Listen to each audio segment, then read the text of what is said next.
Very good morning class. Welcome to our YouTube channel RPSC bio academy. देखिए, हम जो unit discuss कर रहे थे वो कर रहे थे अमीबा।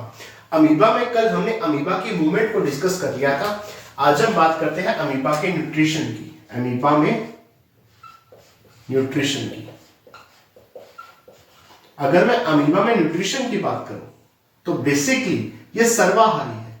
कैसा है? सर्वाहारी, ओमनीवोरस।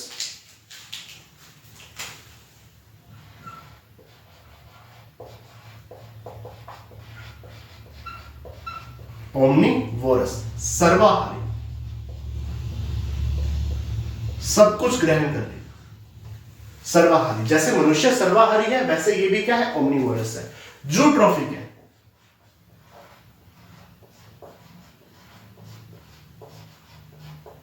जूट्रॉफिक है, प्राणी समभोजी, प्राणी के जैसे भोजन ग्रहण करता है। प्राणी समभोजी।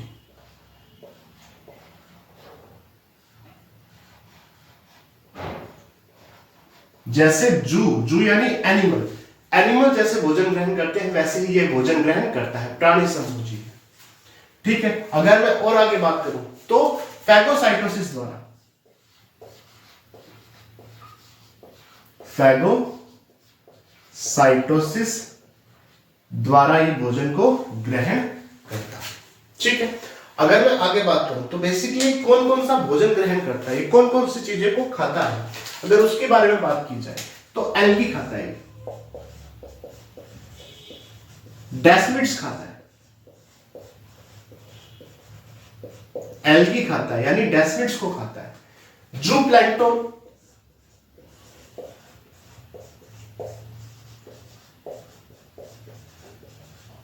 फाइटोप्लैंक्टन,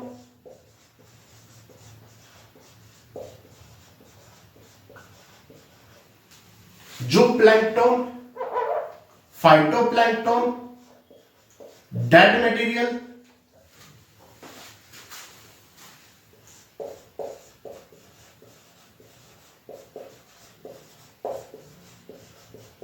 निमेटोड्स,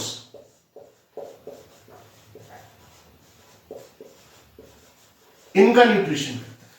किन किन का? एल्गी को खाता है, डेस्मिड्स को खाता है, जूप्लैंक्टन को खाता है, फाइटोप्लैंक्टन को खाता है, डेड मटेरियल और निमेटोड्स का भोजन करता है। देखिए, अगर मैं आगे बात करूं तो आगे बात करते हैं इंजेक्शन की।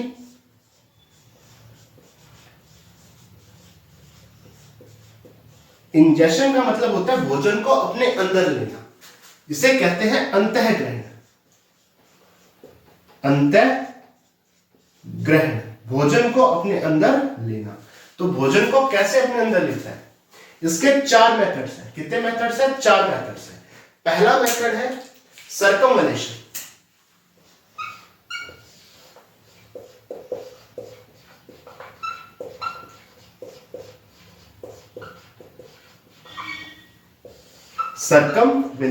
सर्कमवलेशन की अगर मैं बात करूं तो यहां पर क्या होता है? बेसिकली जो फूड है, अमीबा का जो भी फूड है वो एक्टिव होगा। एक्टिव मतलब मोटाइल होगा, सक्रिय होगा और एक जगह से दूसरी जगह तक जा सकने वाला होगा। जैसे कि कोई पैरामीशियम है। क्या है साहब? कोई पैरामीशियम है। जैसे ही अमीबा के पास कोई पैरामीशियम आया, कोई एक्टिव मोटाइल फूड आया, पैरामीशियम आया, तो अमीबा कप लाइक स्ट्रक्चर बना देगा।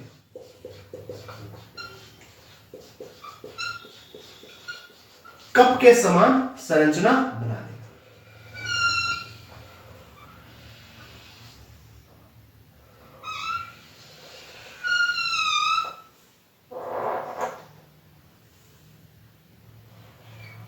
और इस पैरामीशियम को अपने अंदर इस तरह से ले लेगा और बाहर से इस तरह से कवर हो जाएगा।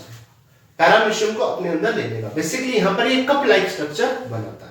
यहां पर फूड वैक्यूल अपीयर होती है।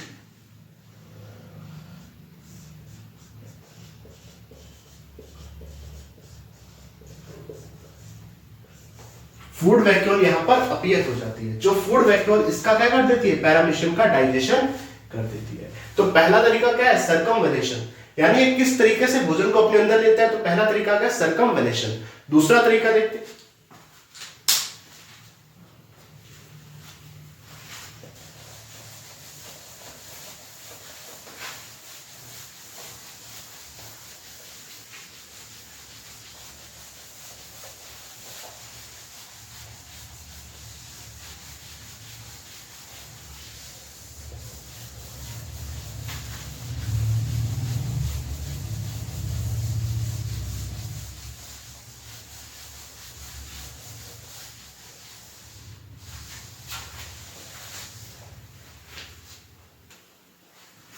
देखिए अगर मैं इंजेक्शन में आगे चलूं,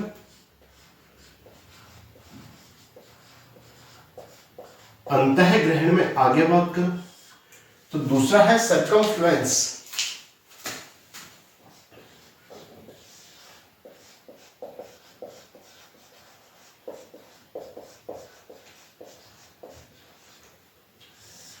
सर्कमफ्लुएंस में क्या होगा, इसमें जो फूड है ना वो इनएक्टिव है, यानी नॉन मोटाइल है।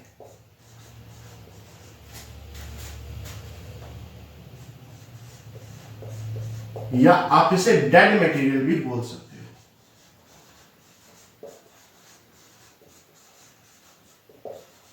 इनएक्टिव, नॉन मोटाइल या डेड मटेरियल है। तो ये स्यूडोपोडिया के द्वारा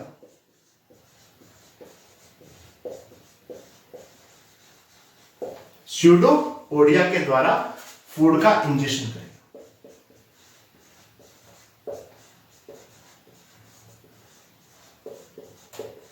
स्यूडोपोडिया के द्वारा भोजन को अपने अंदर ले लेगा। ठीक, नंबर 3 है। नंबर सी पर अगर मैं बात करूं, इंपोर्ट।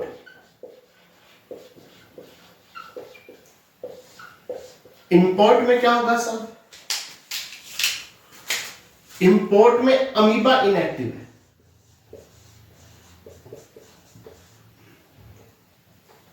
अमीबा कोई काम नहीं करेगा, फूड आएगा, जैसे ये अमीबा है, ये आया फूड, फूड आकर अमीबा से टकराएगा और इसके अंदर धंसता हुआ चला जाएगा।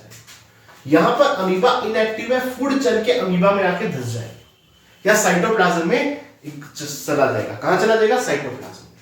तो अमीबा के साइटोप्लाज्म में धंसता हुआ जाएगा।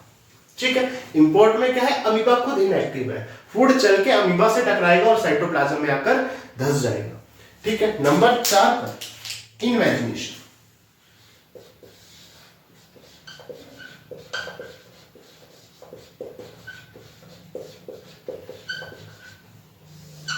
इनवेजिनेशन में क्या होगा, ये अमीबा है,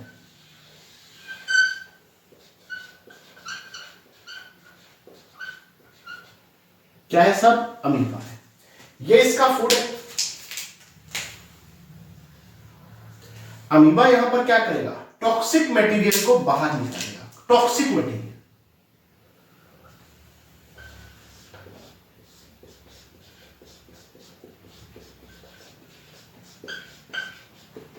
टॉक्सिक मटेरियल को बाहर निकाल के इस फूड को डेड कर देगा, मार देगा। जैसे फूड मर गया, फूड की डेड होगी, तो इस फूड को अपने अंदर ले लेगा, इंजेक्शन कर लेगा। पहले फूड को डेड करेगा, डेड करने के बाद अपने अंदर ले लेगा, इसे बोलते हैं इन्वेजिनेशन। सर्कमफ्लुएंस में क्या होगा, फूड इनएक्टिव, नॉन मोटाइल या डेड मटेरियल है, तो स्यूडोपोडिया के द्वारा ये फूड को अपने अंदर ले लेगा। इंपोर्ट में क्या होगा, अमीबा खुद इनएक्टिव है, तो फूड आकर सीधा साइटोप्लाज्म से टकराएगा और उसमें धंसता हुआ चला जाएगा। इन्वेजिनेशन में क्या होगा, अमीबा टॉक्सिक मटेरियल द्वारा पहले फूड को डेड करेगा, मारेगा, मारने के बाद अपने अंदर ले लेगा। तो ये 4 तरीके हैं इंजेक्शन के। अब आगे बात करते हैं,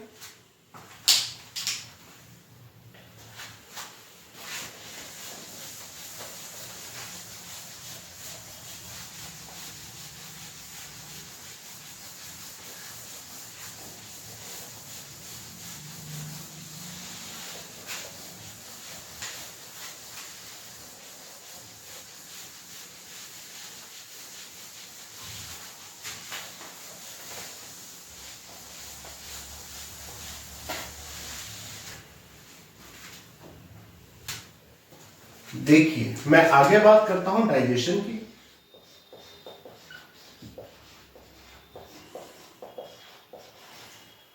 डाइजेशन या पाचन की बात करता हूं।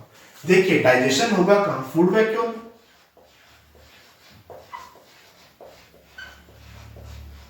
जैसे ये फूड वैक्यूल है, क्या है सब? Food vacuole. इस फूड वैक्यूल के चारों तरफ लाइसोसोम पाए जाएंगे।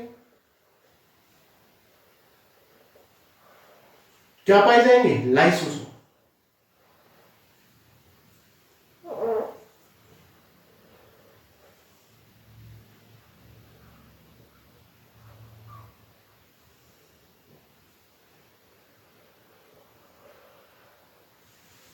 ये पाए जाएंगे सब लाइसोसोम। और इन्हीं लाइसोसोम में डाइजेस्टिव एंजाइम्स पाए जाएंगे।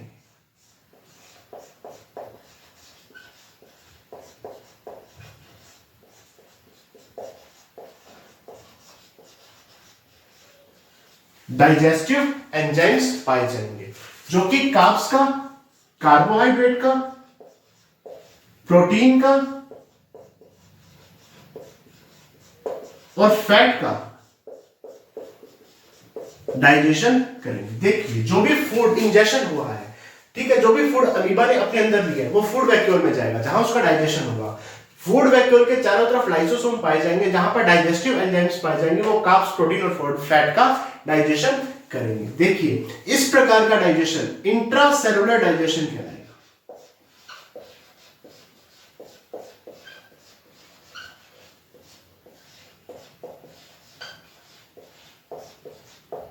कैसा है सब? Intracellular digestion.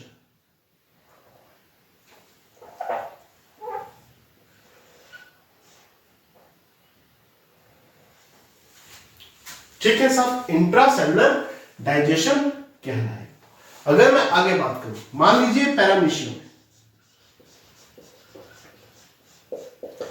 पैरामीशियम का इंजेक्शन किया, पैरामीशियम अंतर्ग्रहित हुआ, इसके अंदर चला गया। कहां चला गया? अमीबा के। कहां जाएगा? फूड वैक्यूल में। तो जो फूड वैक्यूल होगी वो एसिडिक नेचर की होगी। कैसी होगी? एसिडिक नेचर की होगी। बाद में जैसे ही इसकी डेथ हो जाएगी, पैरामीशियम की क्या हो जाएगी? डेथ। तो ये बेसिक नेचर की हो जाएगी। पहले किस नेचर की थी? एसिडिक। और बाद में किस नेचर की होगी? बेसिक नेचर की होगी। तो फूड का जो डाइजेशन है पहले एसिडिक नेचर में होगा, बाद में बेसिक नेचर में होगा। इसके बाद बात करते हैं किसकी? एसिमिलेशन की।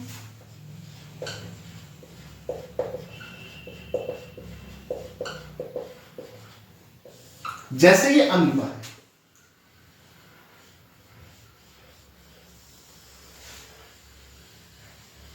क्या है साहब? अमीबा है।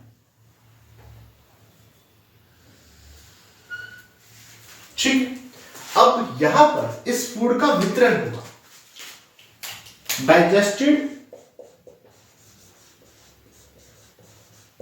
फूड का डिस्ट्रीब्यूशन, वितरण होगा। देखो हमारे तो सर्कुलेटरी सिस्टम पाया जाता है जिसमें ब्लड के साथ मिलकर फूड पूरे बॉडी में जाता है, लेकिन यहां पर सर्कुलेटरी सिस्टम तो एब्सेंट है।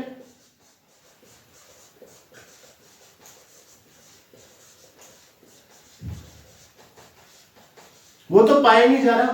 तो जो फूड वैक्यूल होगी, ये जो फूड वैक्यूल है ये इस तरह से मूवमेंट करेगी और मूवमेंट करके फूड को हर जगह डिस्ट्रीब्यूट करेगी।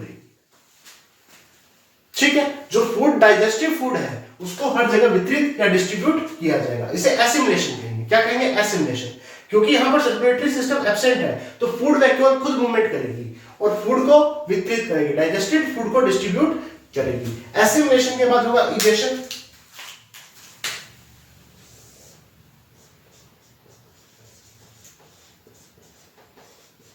इजेशन में क्या होगा? जो अनडाइजेस्टेड फूड होगा, क्या सब? Undigested food.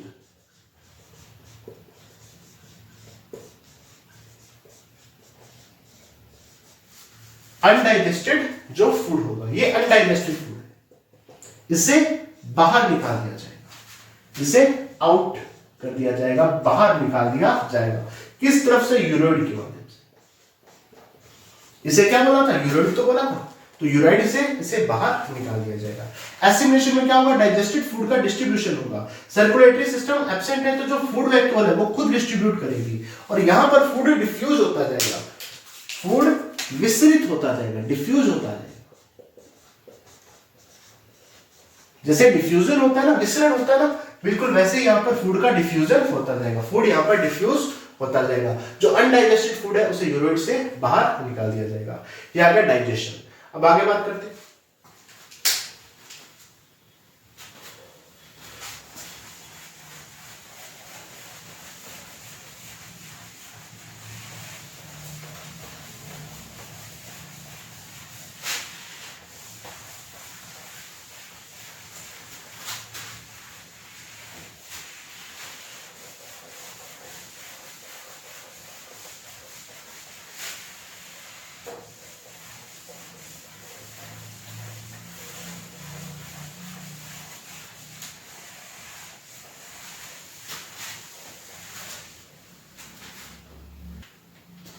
देखिए, अब बात करते हैं किसकी? रेस्पिरेशन की। रेस्पिरेशन की बात की जाए तो बॉडी सरफेस द्वारा, जनरल बॉडी सरफेस द्वारा, यहां पर जैसे ये अमीबा है, क्या है साहब? अमीबा है, तो ऑक्सीजन को अंदर ले लेगा जनरल बॉडी सरफेस को के द्वारा, और CO2 को यहां से बाहर निकाल देगा जनरल बॉडी सरफेस द्वारा, या यूं कहूं तो प्लाज्मा लेमा।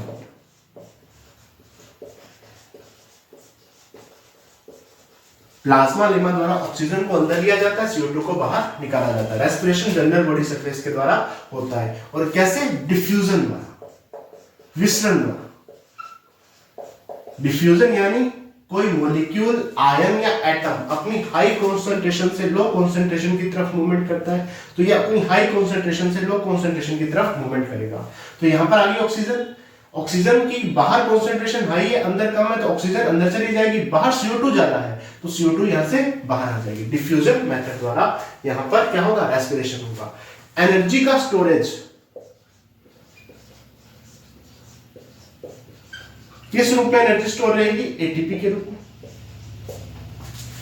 रेस्पिरेशन के बाद बात करते हैं एक्सक्रीशन की। एक्सक्रीशन, अगर मैं एक्सक्रीशन की बात करूं तो यहां पर बेसिकली अमोनिया बाहर निकलेगी। अमोनिया क्या निकलेगी? यहां से बाहर निकलेगी, अमोनोटैनिक है।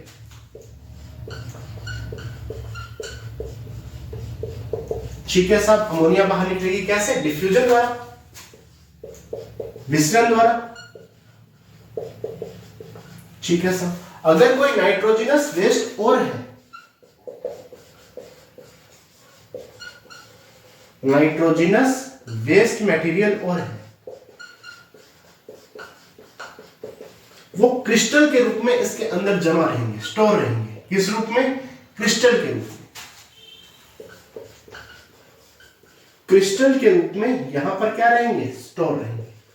किसके क्रिस्टल पाए जाएंगे? बाइयूरेट और ट्राइयूरेट।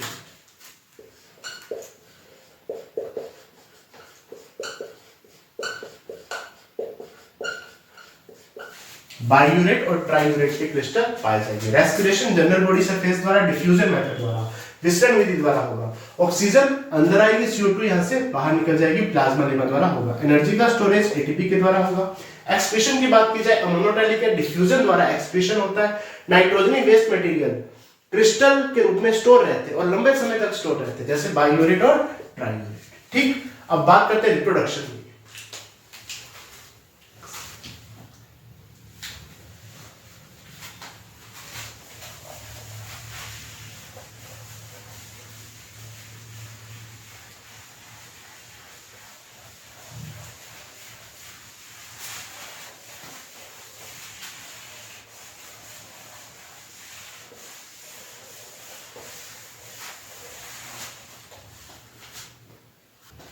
देखिए अमीबा के रिप्रोडक्शन की अगर मैं बात करूं,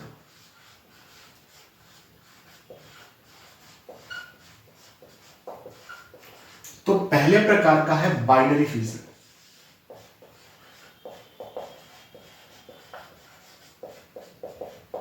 द्विविखंडन कहते हैं सर। इसमें क्या होता है, एक अमीबा दो हिस्सों में टूट जाता है, इसे क्रिप्टोमाइटोसिस भी कहते हैं।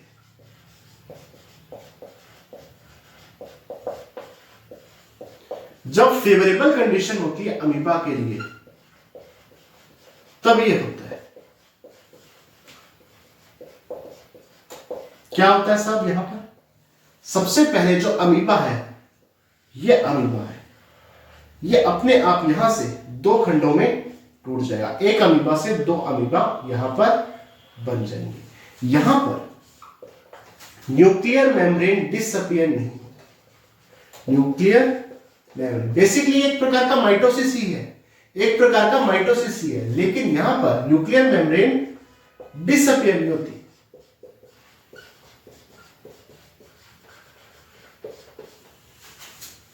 ठीक है। और बाइनरी फ्यूजन में देखो लगभग 30 मिनट लगते हैं, 20 से 30 मिनट, 20 से 30 मिनट का समय लगता है, 20 से 30 मिनट का देते हैं।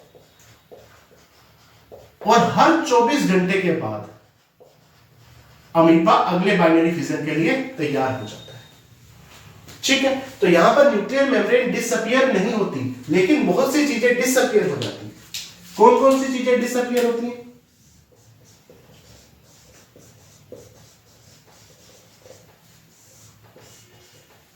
एक तो contractile vacuole,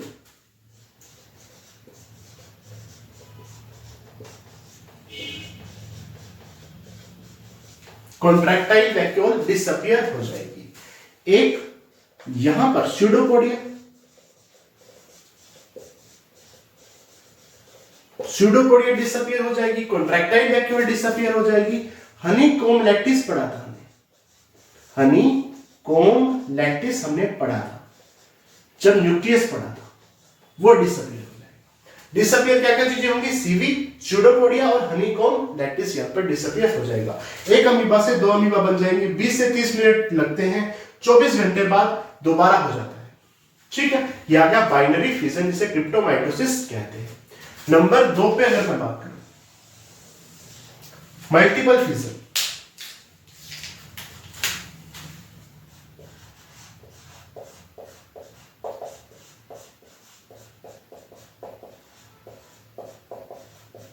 unfavourable condition,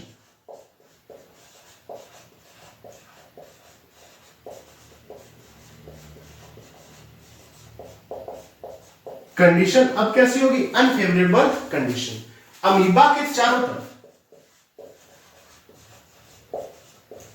cyst बनती है साहब, पुट्टी बनती है,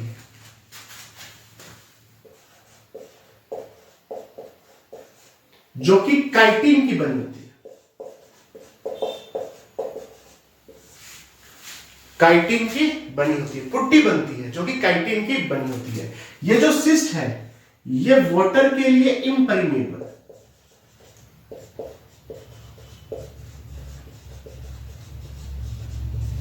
वाटर इसके अंदर नहीं जा सकता, लेकिन ऑक्सीजन और CO2 के लिए परमिएबल होती है।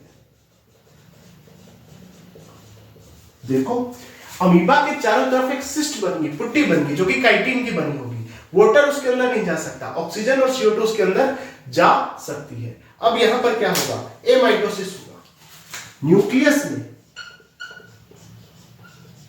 एमाइटोसिस होगा, बहुत सारे न्यूक्लियस बन जाएंगे, लगभग 500 से 600 न्यूक्लियस बन जाएंगे एक अमीबा में।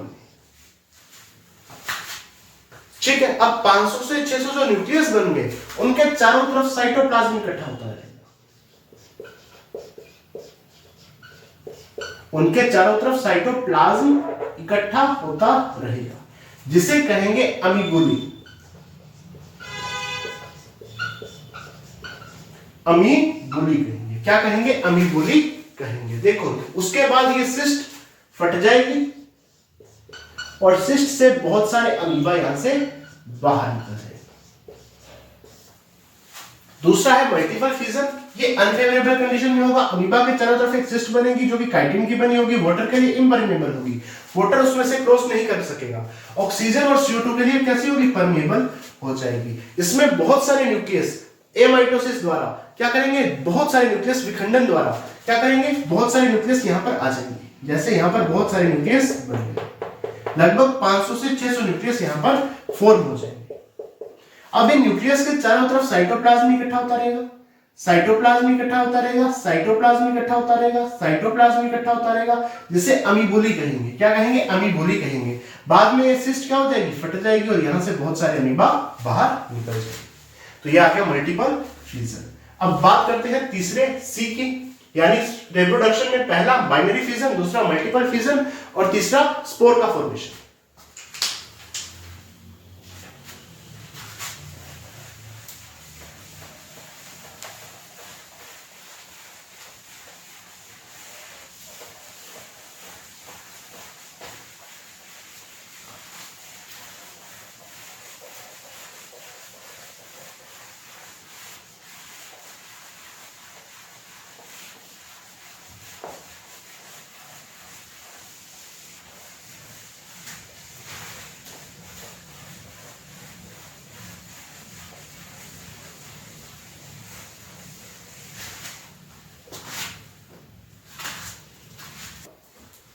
देखिए अब नंबर सी पे अगर मैं बात करूं,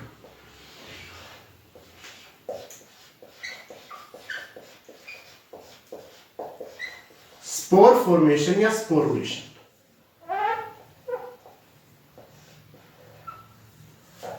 तो स्पोरुलेशन के बारे में टेलर ने बताया।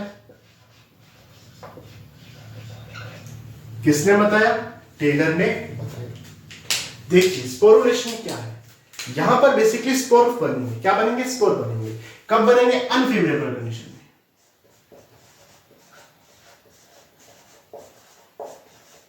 प्रतिकूल परिस्थिति में। ठीक है साहब, एक तो परिस्थिति प्रतिकूल आ गई, एक यहां पर सिस्ट नहीं बनेगा, सिस्ट फॉर्म नहीं होगा। तो क्या होगा, यहां पर न्यूक्लियर मेम्ब्रेन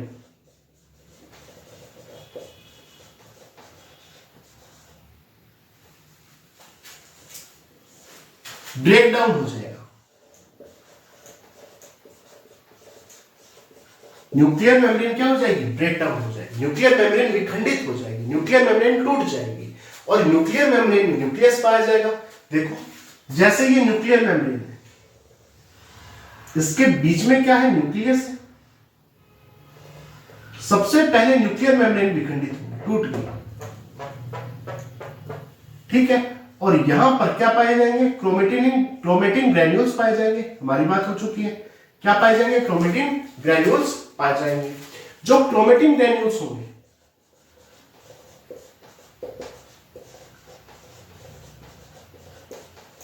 वो भी 200 से 300 ब्लॉक्स में टूट जाएंगे। 200 से 300 ब्लॉक्स में टूट जाएंगे, जिन्हें पॉली एनर्जिट्स कहा जाएगा। इन ब्लॉक्स को क्या कहेंगे,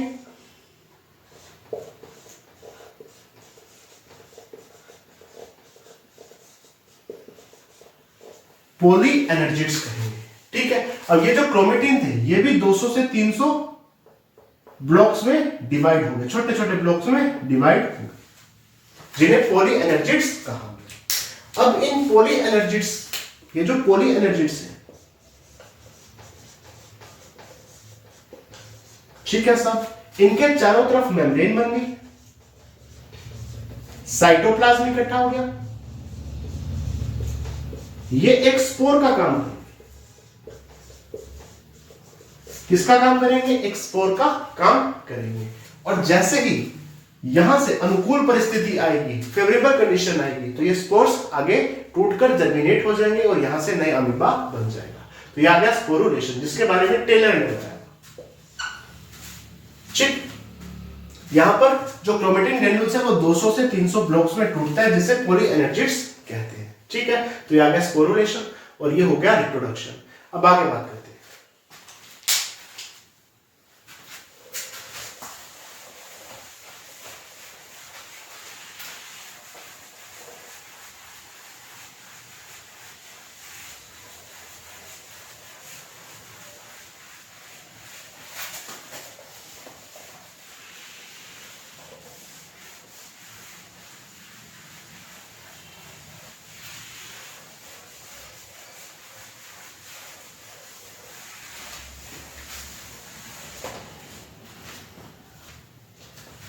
देखिए अगर मैं अमीबा के बिहेवियर की बात करूं,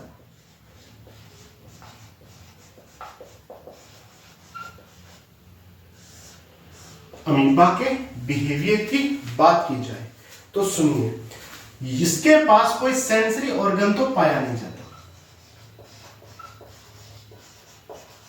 किसी प्रकार का कोई सेंसरी ऑर्गन तो है नहीं। ये बाहर कोई स्टिमुलस दोगे तो उसके प्रति अपनी एक्टिविटी शो करेगा, इसे कहते हैं टैक्सिस मूवमेंट।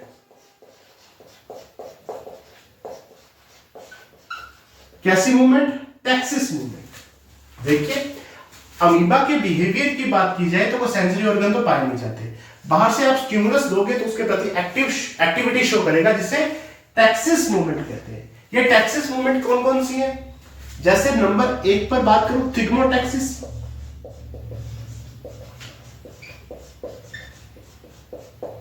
नंबर 2 पर थर्मोटैक्सिस,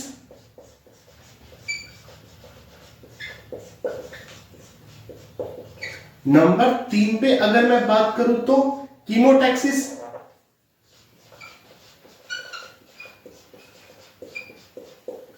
नंबर 4 पे बात करूं रियोटैक्सिस,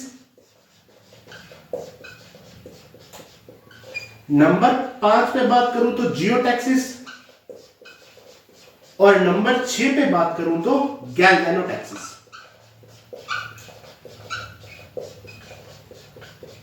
देखो अमीबा में सेंसरी ऑर्गन नहीं पाए जाते, लेकिन बाहर से स्टिमुलस दोगे तो उसके प्रति एक्टिविटी शो करेगा, जिसे टैक्सिस मूवमेंट कहते हैं। जैसे थिग्मोटैक्सिस की बात की जाए, थिग्मो बना है टच से, आप अमीबा को टच करने की कोशिश कर रहे हो किसी भी चीज से, जैसे ही आप अमीबा को टच करने की कोशिश करोगे तो वो नेगेटिव बिहेवियर शो करेगा, वो वहां से भागने की कोशिश करेगा, वहां से जाने की कोशिश करेगा, वहां से दूर जाएगा। कैसा बिहेवियर? Negative behaviour. जैसे ही आप अमीबा को टच करने की कोशिश करोगे किसी भी चीज से तो वो नेगेटिव बिहेवियर शो करेगा, लेकिन यदि फूड रखोगे तो वो उसकी तरफ जाएगा, फूड वाले की तरफ जाएगा, फूड की तरफ जाएगा, पॉजिटिव बिहेवियर। अमीबा को टच करोगे तो दूर जाएगा, फूड के पास जाएगा, तो टच के साथ नेगेटिव बिहेवियर, फूड के साथ पॉजिटिव बिहेवियर। थिग्मो के बाद बात करते हैं थर्मोटैक्सिस की। यदि 20 से 30 डिग्री के बीच में टेम्परेचर है तो अमीबा पॉजिटिव बिहेवियर शो करेगा, अमीबा वहां रहना पसंद करेगा। यदि टेम्परेचर बढ़ गया या कम हो गया तो वहां पर चाहे टेम्परेचर आप बढ़ा दो या टेम्परेचर कम कर दो, अमीबा वहां से नेगेटिव बिहेवियर करना शो शुरू कर देगा। यानी अगर 20 से 30 डिग्री के बीच में टेम्परेचर है तो पॉजिटिव बिहेवियर है, वहां रहना पसंद है इसे, लेकिन टेम्परेचर इससे ज्यादा कर दो या इससे कम कर दो तो वहां से दूर जाने की कोशिश करेगा। कीमोटैक्सिस, कोई भी केमिकल डाल दो, चाहे HCl डाल दो या कोई भी केमिकल डाल दो, ये दूर ही जाएगा, नेगेटिव बिहेवियर। कैसा बिहेवियर? नेगेटिव बिहेवियर शो करेगा। रियो यानी धारा की दिशा में, यदि आप इसे नदी में डाल दो, ठीक है, जहां पे एक धारा बह रही है, क्या बह रही है? एक धारा, ठीक है, उसके तरफ जाएगा, जिस तरफ धारा बह रही है उसी तरफ जाएगा, पॉजिटिव बिहेवियर। धारा का विरोध नहीं करेगा, धारा के अपोजिट जाने की कोशिश नहीं करेगा। जिस तरफ धारा, जैसे नदी बह रही है, आप नदी में छोड़ दो, जिस तरफ नदी बह रही है उसी तरफ बह जाएगा, पॉजिटिव बिहेवियर शो करेगा। जियोटैक्सिस, जियो शब्द बना ग्रेविटेशन फोर्स से। हम जानते हैं कि अमीबा पैंदे पर रहता है, बॉटम पे रहता है। कहां रहता है? पैंदे पर या बॉटम पर। तो जहां पर तो ग्रेविटेशन फोर्स भी नीचे की तरफ लगता है, अमीबा रहता भी नीचे की तरफ है, तो ये पॉजिटिव बिहेवियर। पॉजिटिव बिहेवियर क्यों? क्योंकि अमीबा बॉटम में पाया जाता है, पैंदे पर। ग्रेविटेशन फोर्स भी नीचे लग रहा है, अमीबा पाया भी नीचे जा रहा है, तो पॉजिटिव बिहेवियर। जिस तरफ ग्रेविटेशन फोर्स उसी तरफ अमीबा जाएगा। गैल्वेनोटैक्सिस, गैल्वेनो का मतलब होता है करंट, ठीक है। यदि आप अमीबा को रखकर, ये अमीबा है, यहां पर करंट फ्लो कर दो, एक तरफ बना दो एनोड, एक तरफ बना दो कैथोड, अमीबा कैथोड की तरफ जाएगा, कैथोड के साथ पॉजिटिव बिहेवियर। कैथोड के साथ पॉजिटिव बिहेवियर शो करेगा और एनोड के साथ नेगेटिव। कैथोड की तरफ जाने की कोशिश करेगा, जिस तरफ कैथोड है वहां जाने की कोशिश करेगा। कैथोड खुद नेगेटिव है, कैथोड नेगेटिव चार्ज है,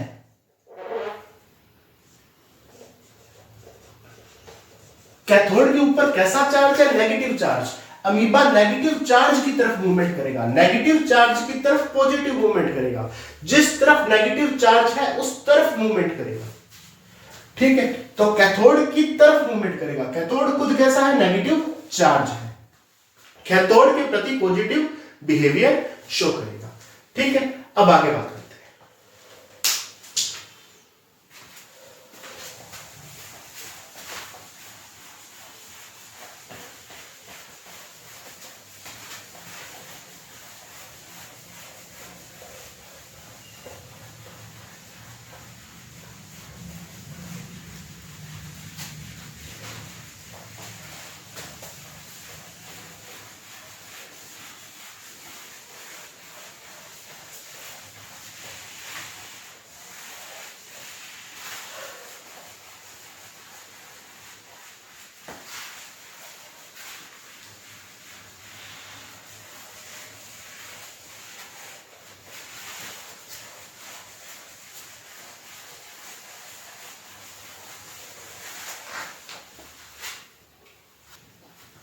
देखिए, अमीबा में रीजनरेशन की एबिलिटी पाई जाती है। रीजनरेशन की एबिलिटी या कैपेसिटी बोल सकते हो। अगर अमीबा का कोई पार्ट रप्चर हो जाए, टूट जाए, तो उसकी जगह पर नया रीजनरेट हो जाएगा। रीजनरेशन की एबिलिटी यहां पर पाई जाती है। अमीबा इमॉर्टल है।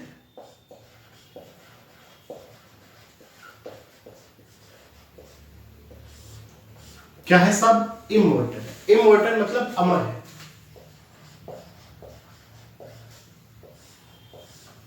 अमीबा अमर है। अमर मतलब इसकी कभी डेथ नहीं होती। और इसे समझाया था वीजमैन ने।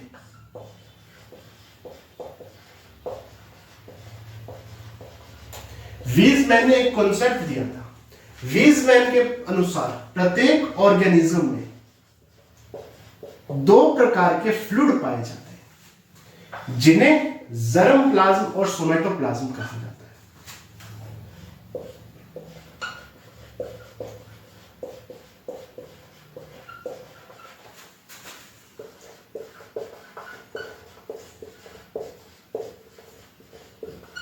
जर्म प्लाज्म की बात करूं तो वो एक जनरेशन से अगली जनरेशन में जाते हैं।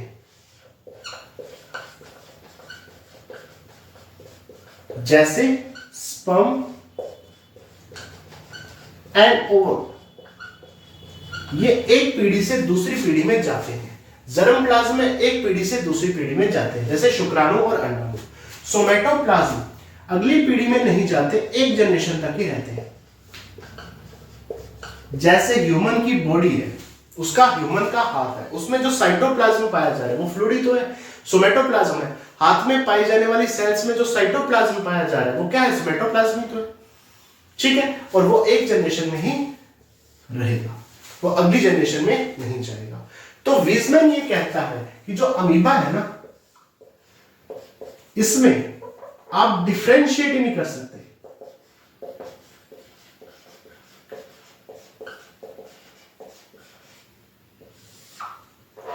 आप डिफरेंशिएट ही नहीं कर सकते कि जर्म प्लाज्म कौन सा है और सोमेटोप्लाज्म कौन सा है। जर्म प्लाज्म एंड सोमेटोप्लाज्म में डिफरेंशिएट ही नहीं किया जा सकता। इसीलिए अमीबा अमर है, इमॉर्टल है।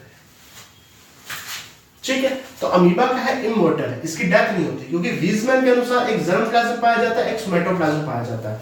जर्म प्लाज्म एक पीढ़ी से दूसरी पीढ़ी में जाता है, जबकि सोमेटोप्लाज्म एक जनरेशन में ही रह जाता है। जो वीजमैन है उनके अनुसार जर्म प्लाज्म और सोमेटोप्लाज्म में डिफरेंशिएट नहीं किया जा सकता कि अमीबा में कौन सा जर्म प्लाज्म है, कौन सा सोमेटोप्लाज्म है, इसलिए अमीबा क्या है? इमॉर्टल है। ठीक है सर, अब आगे बात करते हैं।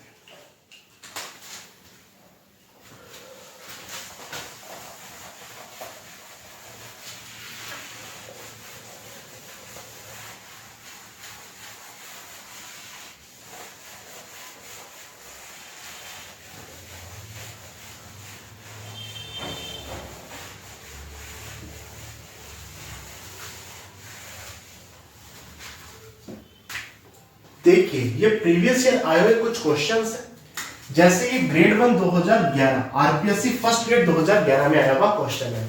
करेक्ट फॉर अमीबाइज, अमीबा के लिए क्या चीज करेक्ट है? जूट्रोफिक है, बिल्कुल हमारी बात हो चुकी है, जूट्रोफिक है। लैंटिक है, रुके हुए पानी में रहता है, लोटिक नहीं है, लैंटिक वाटर में रहता है, लैंटिक है। ए सेलुलर है, बिल्कुल ए बी सी यानी पहला दूसरा और तीसरा तीनों सही है। मोनेरा गलत, प्रोटोजोआ, मोनेरा नहीं प्रोटोजोआ। 1 2 3 4 चारों सही है ना, 2 3 4 ना, 1 2 3 बिल्कुल, 1 3 4 ना, तो 1 2 3 सही है। Hyaline cap of pseudopodium of amoeba is made up of, जो हाइलाइन कैप होती है स्यूडोपोडियम की, वो अमीबा में किसकी बनी होती है? हम जानते हैं कि एक्टोप्लाज्म में, एक्टोप्लाज्म की बनी होती है, या एक्टोप्लाज्म में हाइलाइन कैप पाई जाती है। एक्टोप्लाज्म दो चीजों से मिलकर बना होता है, एक हाइलाइन कैप और एक plasma gel. Ectoplasm, mesoplasm, endoplasm, all of this, उत्तर क्या जाएगा? एक्टोप्लाज्म। अगला question, the concept that amoeba is immortal, ये कॉन्सेप्ट कि अमीबा अमर है किसने दिया था? शुल्टजे ने ना, वीजमैन ने दिया था, बिल्कुल। बोर्थर्ड ने, बर्थोल्ड ने, बिल्कुल नहीं। हर्ट्जमैन ने, बिल्कुल नहीं। वीजमैन ने दिया था साहब, किसने? वीजमैन ने, बर्थोल्ड ने नहीं दिया था। टाइप ऑफ स्यूडोपोडियम, जो स्यूडोपोडियम अमीबा में पाई जाती है वो किस प्रकार की है? रेटिकुलोपोडियम नहीं, एक्टिनोपोडियम नहीं, एक्सोपोडियम नहीं, राइजोपोडियम। कैसी है साहब? राइजोपोडियम है। ये क्वेश्चन भी assistant professor zoology college lecturer zoology 2016 में आया हुआ है। ये क्वेश्चन भी assistant professor zoology college lecturer 2016 में आया हुआ है। हाइलाइन कैप वाला question grade 1 2015 RPSC first grade 2015 में आया हुआ है। इसी के साथ आपका अमीबा होता है कंप्लीट। कल हम नए एनिमल के साथ मिलेंगे। Thank you.